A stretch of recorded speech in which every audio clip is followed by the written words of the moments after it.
We have a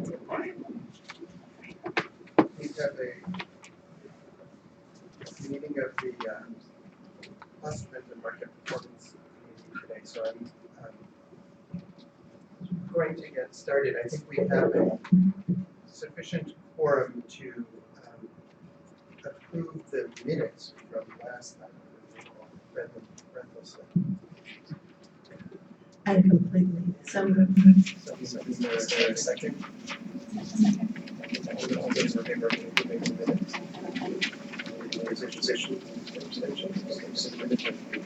What we want to do, we want to talk about. We actually have 3 sets of minutes to approve today. Oh, we have 3 sets of minutes. My apologies. So we need, can we approve all 3 together? Was there any comments on any of those? Sure. So moved to approve all 3. Approving all 3? Okay, all those in favor of approving all 3 sets of minutes? Aye. Abstention or abstention? Okay. We approved. Thank you so much. All 3 sets of minutes. The primary thing that we want to do today is talk about workforce regulation regarding performance improvement plans. As you recall, this came up about a half a year ago. So we got the first year's information from and we used that to go through the various indicators and items, and it didn't require any performance. So we have the preliminary.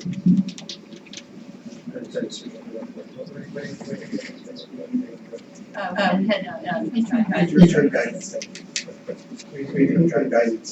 We need to be on interim guidance, and so staff is on about proposing regulations. And those have been circulated a little bit, and we will give feedback to what we want to do together and talk about the regulations as a committee. And I think the idea here is that we would vote on these proposed regulations and then bring them to the full commission to improve the regulation. I got all my words correct. Bring them to the board to release for public comment. Release for public. So before I mess it up, to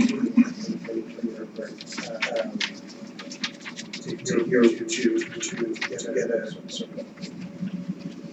And I'll just note, commissioners, we are potentially going to do this at the same time as the regulations. Some example forms that entities you use in filling out a proposal. So you'll also have draft forms in your campaign binder, and welcome back those as well. The idea is if we release them at the same time, we're not required to comment, we could log comment back on those. Thank you. So in addition to what you described, which is exactly what we want to do today, we also just want to give you a very quick update on the receipt of the 2016 list from Chia. So as you know, Chia had proposed a revised methodology for referring entities to the agency. They received public comment on that methodology in December from payers, providers, trade groups, and then they informed us that they were reviewing those comments and are either going to finalize their methodology, in which case they would have a list in the next couple of weeks, or they may release a revised methodology for round comments, and we've got that information yet. So we know we like. Great. So, as described, Dr. Butler, do have that interim guidance that was released in March. We have since developed a draft regulation forms document that Kate referenced. We discussed those with this committee in December, and we have since done share them with some of our expert advisors, community stakeholders for early feedback. The goal today would be to discuss those updates with the committee and have a vote to potentially advance documents forward. The thinking would be in that vote takes place, that we're then review them, potentially vote release for public comments on February 8th. We're tentatively scheduling a public hearing more in March, and then the goal would be to issue final regulation and then March 14th. Does the board has to? Correct. This is a slide you've seen before. We have talked about all of the questions on the right in December. Our goal for today is to focus on items 3 and 4, which is what form should a proposal take, and how should the board evaluate the proposed TIP and determine whether or not to approve it for implementation.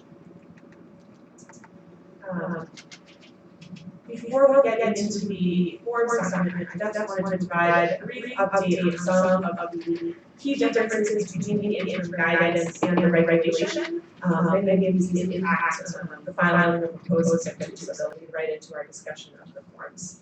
Kara, can I just ask for clarification on David's question? If you go back to slide 12, we have the public hearing, I think, is scheduled for March 8th. Is that correct? I believe it's tentatively scheduled for the 15th. There has to be a long enough notice, Is the cost trends. the benchmark. The benchmark. modification. Benchmark. Thank you. I was, in my own mind, I did the same thing.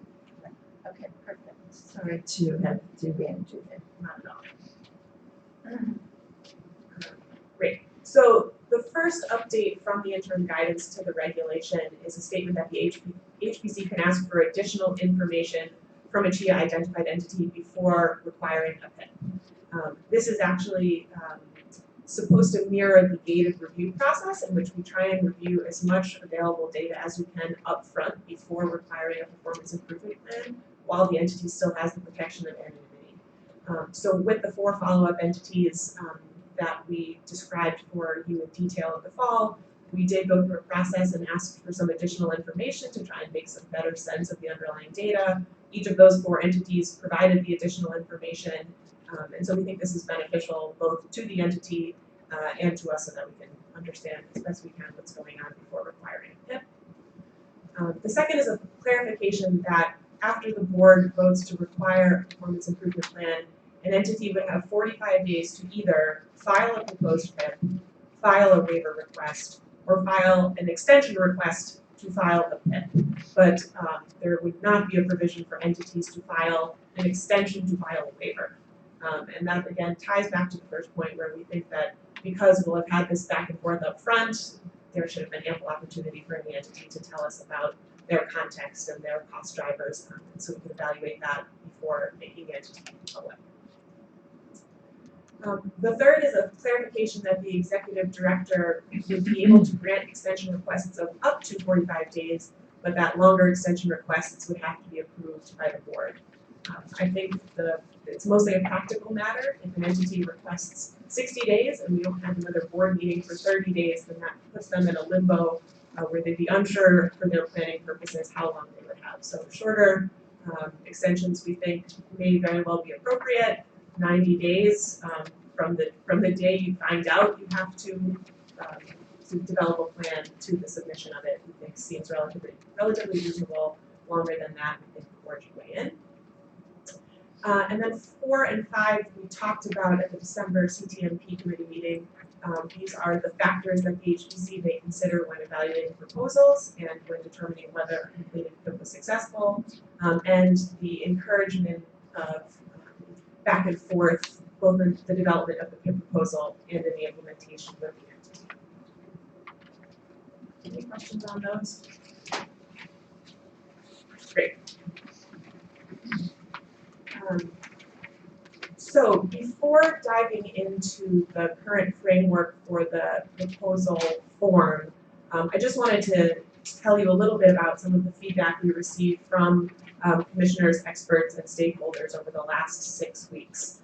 I think there are 4 things that we heard in common from almost everyone.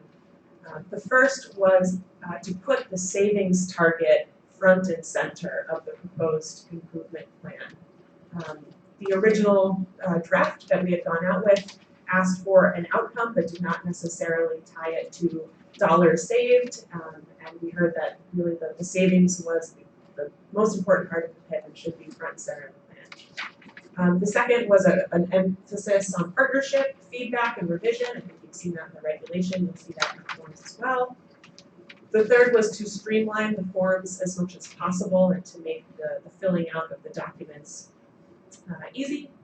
And the fourth is to provide evaluation standards where we can to the market so that they understand what we're looking for, and so that the proposal that comes to the board for a final vote is one that everyone agrees can be approved. So with that context, this is the current framework for a PIP form. There are 4 main sections: the contact information, the proposal itself, affidavits of truthfulness, and attachments. The contact information is fairly straightforward. The proposal itself is contemplated to be a public-facing form where the entity will provide concise but comprehensive responses to the relevant questions. And this is the piece where we expect there will be multiple drafts submitted before coming to the board for a vote. There will be opportunity for feedback and questions, and that only once a proposal has been approved would it become a public document that would be shared on the HPC website. The affidavits of truthfulness would also only be required for final proposals. We would not need them for every draft that was submitted, and they would be signed by the CEO, the board chair, and the PIP custodian, who is the individual who would be responsible for day-to-day implementation of the PIP.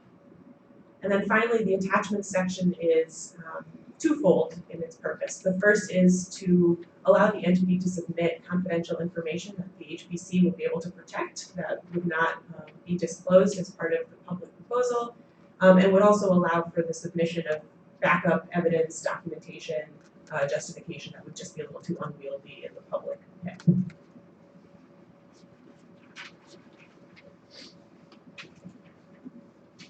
So our goal for the rest of the committee meeting today is to talk about some of the key sections of the proposal here. You can see there are 10. I do want to emphasize a few things. The first is that several of the questions are very brief and can be answered fully in a few sentences. Things, for example, like description of your organization is something we expect most entities have on hand and won't need to be developing.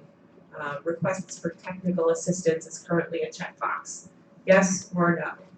If yes, a description of the type of assistance requested would be provided, but again, many of these are very, very streamlined questions, we hope. Karen, in our packet, is there a draft of the form? There is, yes.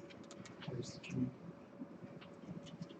Here, it's nice because actually the one right there is color.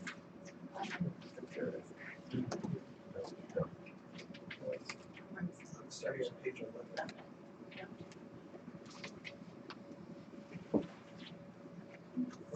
The page is like we want, page 6.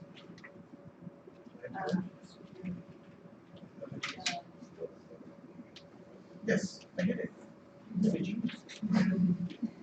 Could we do that for Yes.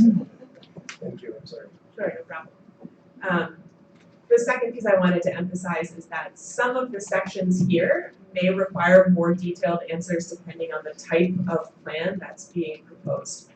And so just to sort of set this up as our 2 scenarios that we can use to test some of the questions and evaluation standards going forward, we could envision a plan A, perhaps one being implemented by a provider that is a care delivery reform type plan, and that, for example, seeks to reduce preventable readmissions and therefore lower spending.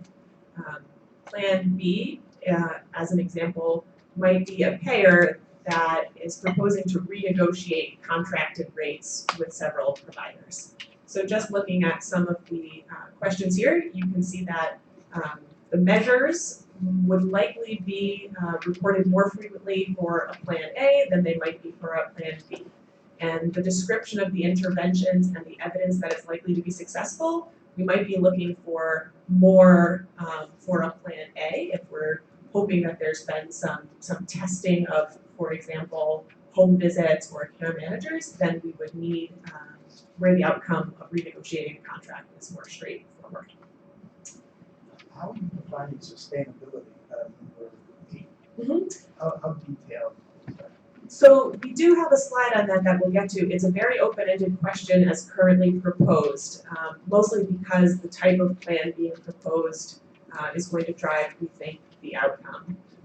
But for example, I think what we want to see is if in a Plan B scenario where the entity is renegotiating contracts, one risk there might be that the rates are lowered for 1 year or 2 years or 3 years, but at year 4, the entity might get a double-digit increase that they wouldn't have otherwise had. So we're looking for some protections at this point, mostly qualitative, that the entity has thought about making these sustainable and they're not going to end in 18 months and we'll see the entity back on the list for the same cost drivers.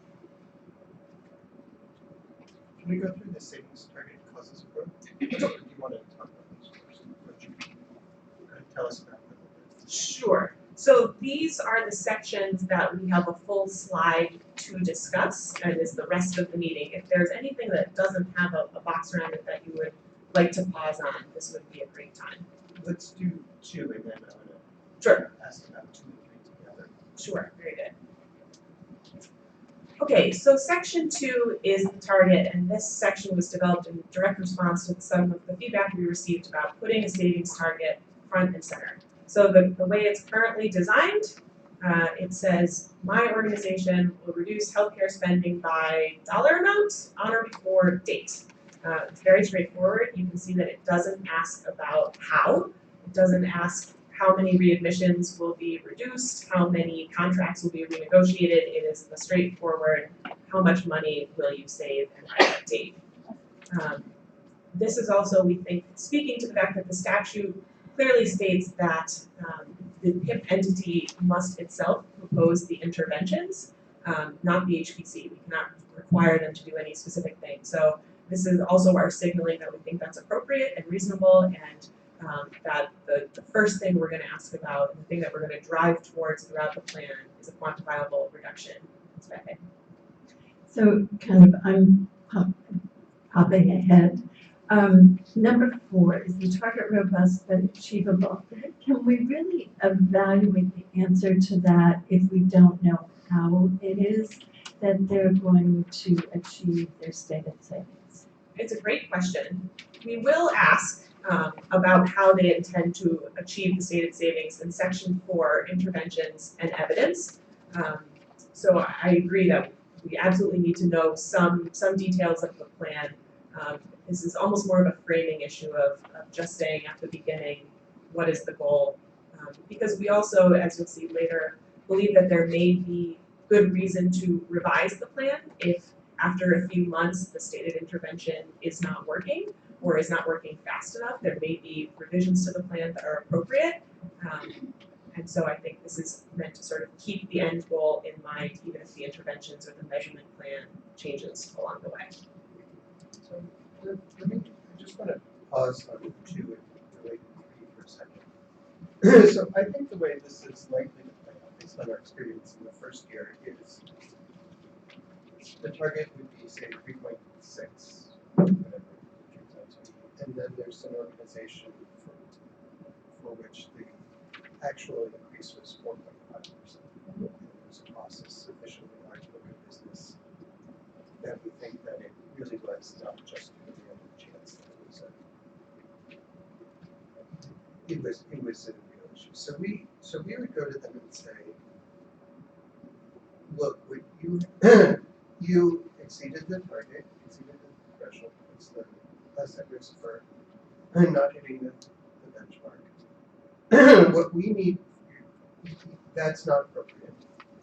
So you have to figure out what you're going to do about that. And in particular, we need you to come in below 3.6. Right? So we need it to be so that by the end of this coming year, you will be back to as if you had been 3.6 both years. So I almost think that the dollar, right, it's sort of going to be, this performance improvement plan is so that, if you were supposed to go like this and you go like that, you still hit there. And so I wonder, so a couple of things. One is I wonder whether it's really a kind of, how are you going to hit that target? That is, I can hit that target. The target which is I'm not going to have whatever that was built in. And then second, it sort of implies a slightly different description of the causes of growth, because it's really, why was your growth in excess of the target? Right? Not sort of at an absolute level, because everybody went up 3.6%, but it was kind of, why is it that the rest of the market went up 3.6% and you went up 4.5%? And how are we going to make it be so that at the end of this year, you've taken out all of that additional? Is that making sense? Absolutely, I think that's very much in line with what we were thinking. I think some of the evaluation standards that we have here for your consideration get into some of the same questions.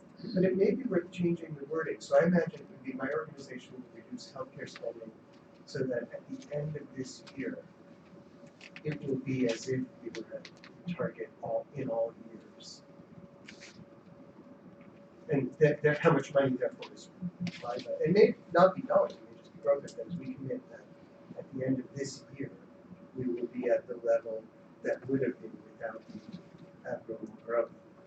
And then please identify the reasons why your growth was above the market average. Can I ask a question about whether that would be HSA TME dollars or unadjusted dollars? Because part of the reason that we wanted to tie it to a specific dollar amount rather than a percentage is that we know that the changes in health status can influence the ultimate TME measure, and we wanted to commit to there being not necessarily health status adjusted dollars that are saved, but full dollars that are saved. So we could envision, for example, an entity's trend improving by their population having gotten much sicker from one measurement period to the other, which wouldn't necessarily reflect any savings. Well, if we believe the HSA, then it really should be HSA adjusted. That is, it should be, look, even given healthcare, if they were at 4.5% because their healthcare got worse, well, okay, but absent healthcare, they would have 3.6%. Then we say, no, you wouldn't have this. You're not sort of causing us to miss the target. You just happen to get more sick people, and that's just sort of what happens. So to the extent we believe those are truly accurate, it should really be HSA adjusted targets. I think what we're worried about, and it's a little unclear, is that a lot of the health status adjustment is just reporting. That is, if you go out and make sure you document everything, so your health status goes up 12%, does that give you license to, increase your rates by 12% because the net is going to be 0 on that? So I think it's tricky, not for a conceptual reason, but for implementation. I think you've hit on one of the really key issues that we've been wrestling with, both internally as a staff and also with commissioners, is exactly how we should frame this target. And so what you see proposed here is kind of reflecting a little bit of flexibility, obviously very open to kind of revising how we do this. But one of the other things I wanted to just flag is that there has been some discussion, and it's kind of embedded into our gated review process, that growth rate may not be the only thing we're looking at in certain circumstances, that a 3.61% growth rate on a very high base might be concerning in a way that 3.61% growth on a lower base would not be. And so we'd welcome any thoughts on kind of how we can kind of capture that nuance here and also make it a kind of succinct statement, as we received a lot of feedback from commissioners and others that it should be kind of this clear one sentence target takeaway, if at all possible. What does the law say about what, if an organization exceeds the benchmark requirements, and so therefore we impose performance improvement, what does the law say is the goal of that performance? I'm not sure it has a stated goal. It has the factors that the HBC should use to determine whether or not to approve a proposed plan, which is that the PIP is likely to address the underlying causes of cost growth, and there is a reasonable expectation of successful implementation. one question that for the board in each specific is what do we set the target as? One natural benchmark is so that at the end of the year, you will have been where you would have been had you not missed the target. I suppose a second benchmark could be even below that because we want to take out the amount that you were over and that you were over. I suppose a third target could be even below that because we think you're very expensive and truth be told, you should have been able to not just take that target, but come far below that target. So I guess it would help me if my guess is we need to discuss this with the organization before they submit it so that we at least have some sense of what we're aiming for as the target here. Absolutely, would like to Because see. the board members may disagree a little bit over what they think would be the target, the appropriate target in a specific case. But I guess it's sort of slightly more descriptive than dollars because I kind of need to know where that dollars came from. Right, that is were we just making sure we get where we would have been, or even taking out more, or whatever else it is. So the first evaluation standard here is that the target is somehow tied to the entity's historical TME performance. So I think we were, without answering the question, because as you point out, it's difficult to do, also trying to consider past performance as some sort of gauge of what the right dollar amount is. And so here's my suggestion here is, my organization will reduce healthcare spending so that, and then there's a blank where you can describe in words what the goal is, so that we will be at a place where we would have been without the unusual increase. Specifically, this will translate into a 2.0% increase for this coming year, something like that. Why limit to one question? So when we get into the intervention section, you'll see that there are multiple questions about how they plan to do that, and so the ways to save money could be myriad in any proposed plan. But ultimately, we would think that they all have to add up to a dollar amount. It all goes back to this particular question. And if we can generate more detail from that question or a short series of questions, then the response that we mentioned becomes more, we can really get our arms around it. Sure. The philosophy behind what the number is, or the thinking behind what that number is actually important. Yeah. Our goal is to, or it could be, we believe we were over because we didn't appropriately do X with the market has done X, and therefore our job in the next 12 months is to correct that. That's easier to assess when we're looking at That's what the is easier. actually. And by the way, this will save X amount, or it'll bring us back on track to where we would have been, or something like that. But it sounds, Carol, when you interviewed experts, as if there was a push for a dollar amount. So kind of understanding David's perspective, and maybe we even have tiers that get implemented over time. What was the reason for people wanting an absolute dollar amount or recommending to you that we frame it that way? So I think the main concern was that if it were to start on the other side, which is interventions and what needs to be corrected necessarily, that there might be a losing sight of the why are we ultimately doing this, and that to put the spending target up front keeps everyone focused on and I think, Dr. Kelly, your point about which target is the right one, what's the philosophy behind the number you chose is important, and I think it was an attempt to get at that philosophy. I must get back down to what I would have been at had I never exceeded that 3.6% or even lower, or a philosophy of a goal that can then include interventions that may change, that may flex based on how successful they are, but that ultimately drive towards the Right, so it wasn't dollar versus percent growth. It was really, let's make the financial piece front and center, and then how you're going to achieve it second. That's And right, can you find a way to put the philosophy in number 2? I certainly think we can. I think we might also want to consider if there are certain philosophies that we would see more favorably than others, we might want to try and craft the question in that way. Yes, I think that's right. There are obvious benchmarks.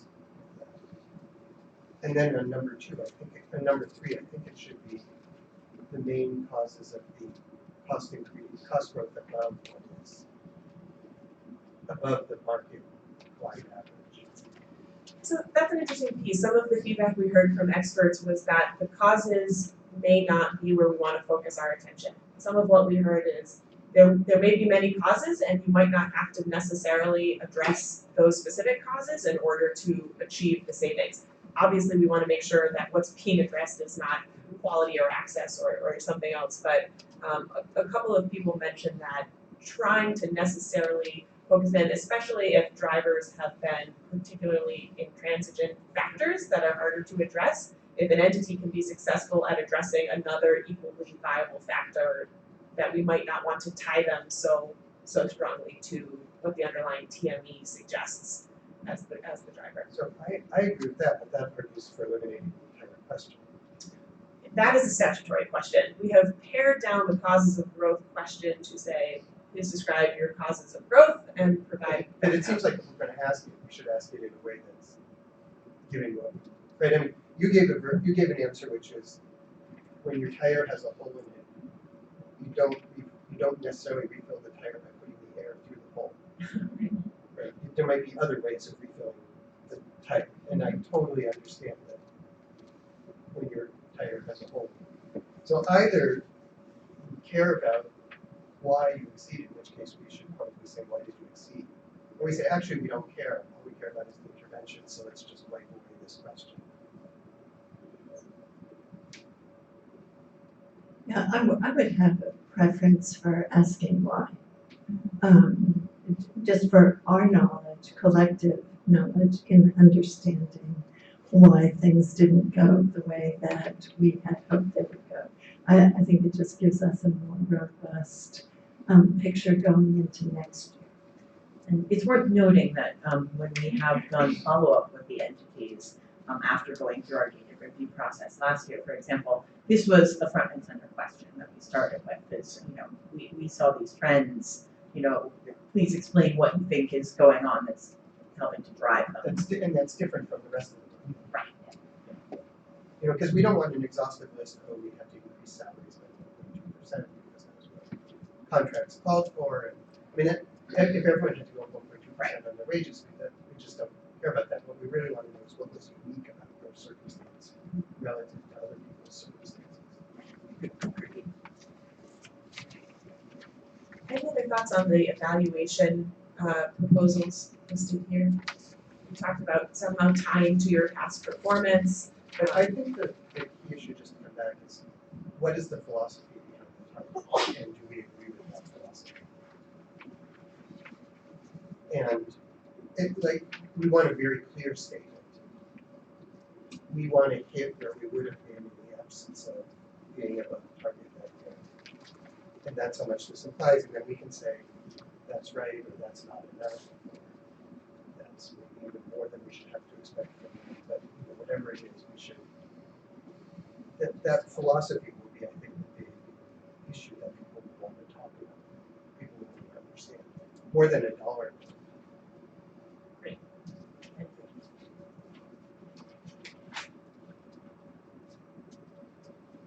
Okay. The next section is interventions and evidence, which gets back to the question of how can we evaluate the target without understanding the intervention. So Section A here is a description of the proposed interventions and any interim targets. So in the readmissions example, interim targets might constitute the number of preventable readmissions that the entity hopes to avoid, as well as the dollar amount savings that each avoided readmission achieves. And so hopefully the combination of the proposed interventions and the interim targets will add up to the overall savings target.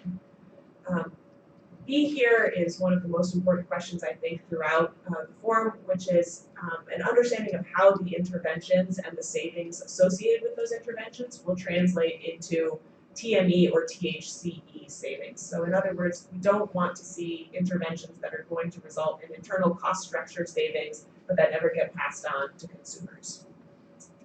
And then C is the rationale for the proposed intervention, the evidence that it's likely to work, the piece in the proposal, the public-facing proposal, would we think be a few sentences, but then in the attachments, the entity would be able to provide the evidence, peer-reviewed studies, or internal data they may have of similar programs working elsewhere, et cetera.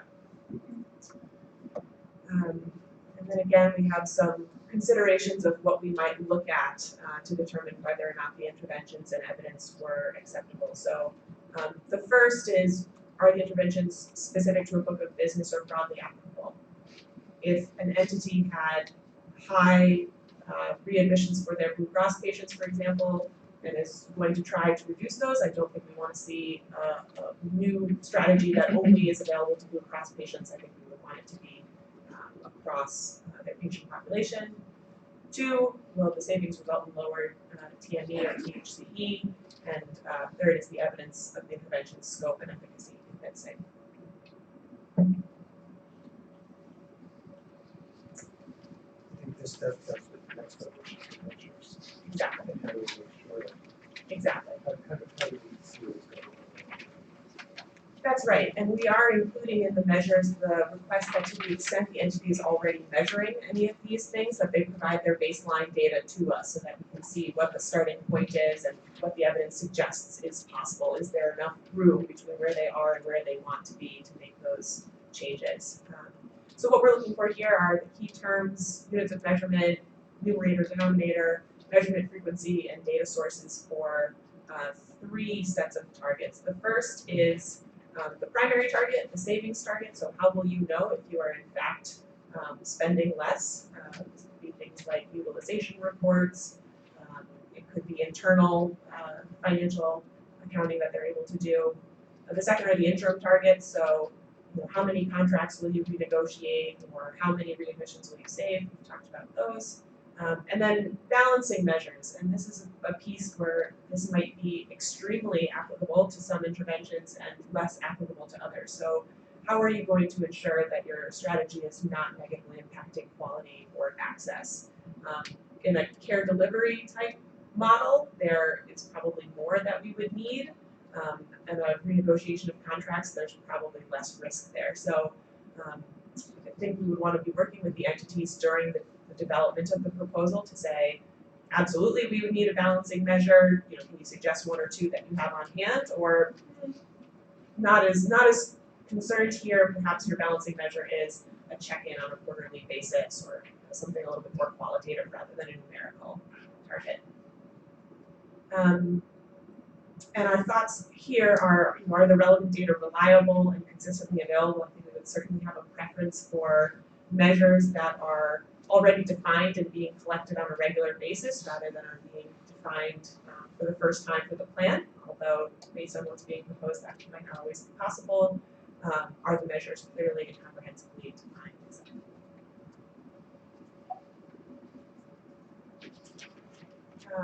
Section 6 is a new section that came out of our stakeholder engagement, which was a plan up front for reporting was always part of the PIP, but revising was the new section that was added. So how will the entity both share their results with the HPC, with their leadership, with their partners if they're working with another entity? And if they find that their results are not what they had hoped they would be, how will they make sure that they are regularly assessing and able to revise the plan in consultation with the HPC for larger changes, or just on the ground perhaps for smaller changes on a regular basis? And so looking both at implementation, have things actually been done that they said were going to be done, their measure results, any unexpected outcomes we would hope they would be able to identify and address, particularly negative impacts on quality or access, and then the revision principle here. Are the reports to us public? I think it's going to depend a little bit on what's included and what the proposal says. So starting with 3 rather than 1, I do think we envision a variety of reporting formats. Obviously, where there are public presentations to the board, those are public. Written reports, I think it might depend on what's in them. I think we would like to be able to have some key milestones achieved, I think could likely be public. But their internal measures, it might depend on what's proposed. If it's a publicly available measure that we may just have more frequent data points for, that might weigh differently than a completely new measure that isn't shared for any entity. I had a similar question, which is a couple of times you've mentioned that the attachments can contain proprietary or competitive information. Is the law structured in such a way so that we can keep those behind a firewall? Yes. I guess I've never been entirely clear in the kind of in the PIP what can be public and what can be private. We have the same language as we do in the CMIR statute, which allows us to protect anything proprietary and business sensitive. Obviously, unlike in the CMIR process, we are envisioning some of that information being public. Our hope is that by developing this public-facing form and having the attachments separately, the entity on its first pass will be able to very clearly delineate what it's okay having in the public form and what it's not. Obviously, as we read through those, if there's information in the attachments that we think is crucial to the understanding of the PIP and is not sensitive, we may have some back and forth on moving information from one piece to the other. But this setup allows the entity to make that initial determination about what it's okay sharing. Thank you. And then sustainability is the last piece of the proposal that we wanted to discuss with you today. As you can see, it's quite a simple question. Describe your plans to ensure that the savings realized are sustained after the PIP has been completed. And I think how we evaluate this, to your point earlier, is going to depend entirely on what is proposed. We don't have an ability to measure 4 or 5 years into the future, as we might have, and the law had been structured otherwise.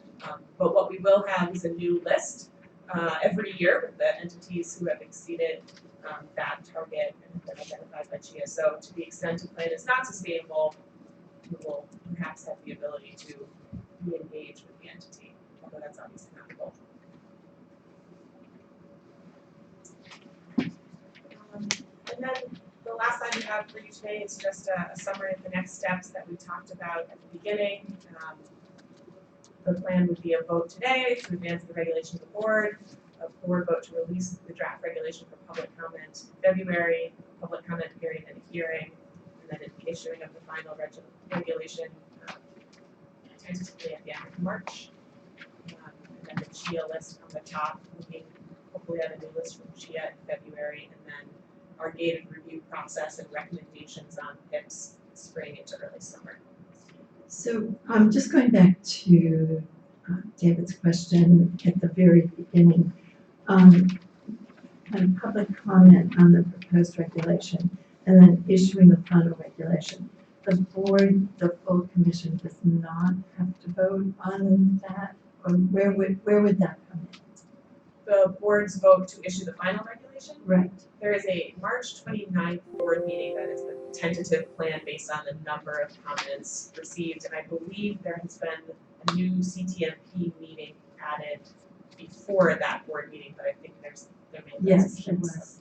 so yes, a final vote. So on the March, so that kind of March 29th is really the date when we issue the final regulation, assuming it was approved by the full board. Correct. Great, thank you. What is our schedule for receiving the processing the data from CHIA? That is when we want to make presentations.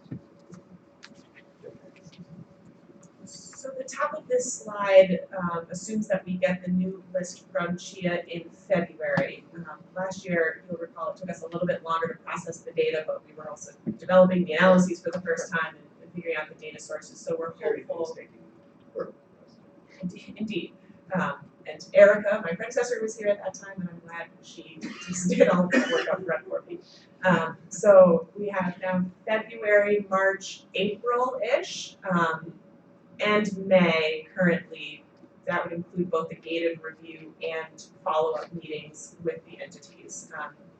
I think it's gonna depend a little bit on the list, how many entities are named, how many entities we think warrant follow-up, but the current thought would be to do that work throughout the spring and early summer and have recommendations this summer.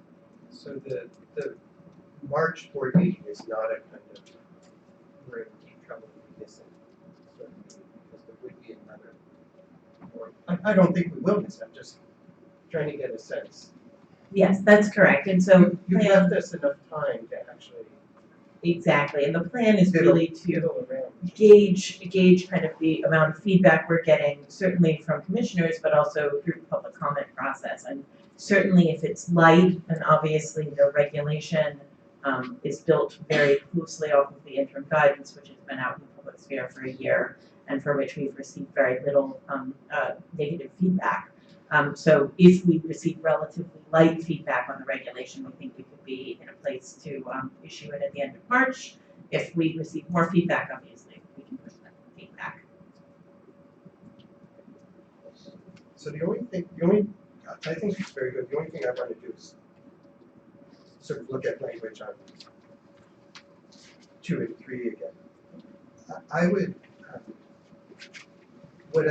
I wonder, can we sort of provisionally approve subject to sending around language that we agree with? Would people feel comfortable with that? So actually the vote is on the regulation, which is also in your binder, but which we primarily discussed at the December meeting.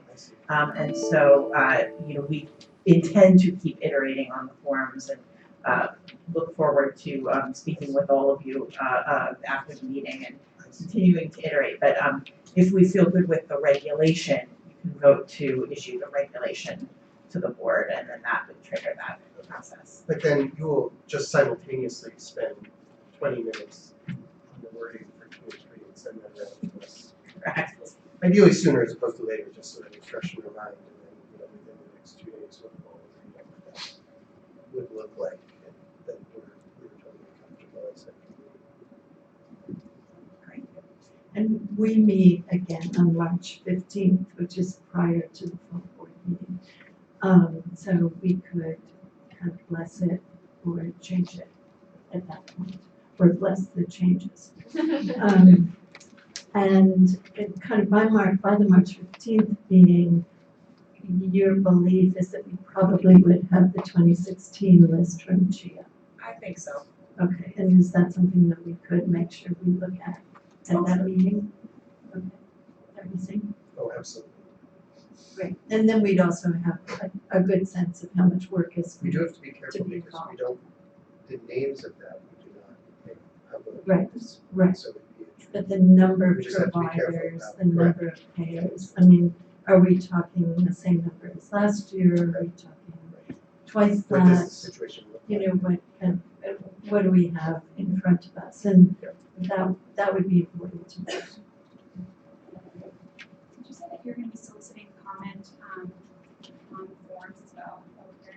Yes, the reason why we spent today's meeting talking about the forms is that the hope is that when the board issues the proposed regulations on February 8th, that we can issue the forms at the same time.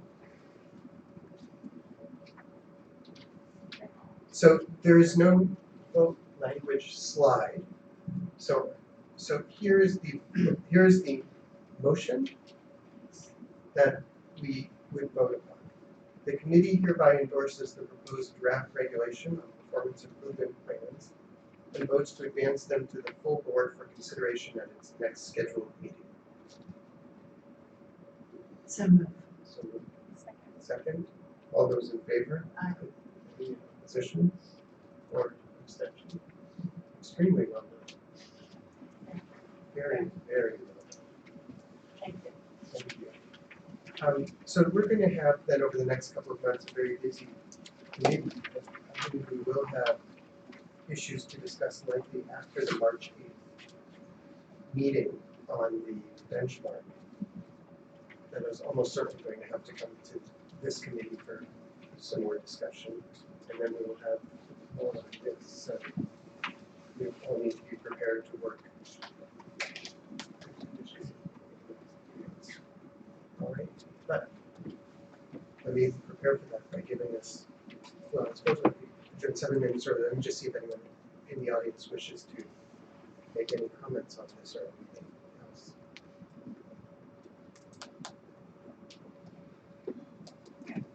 else.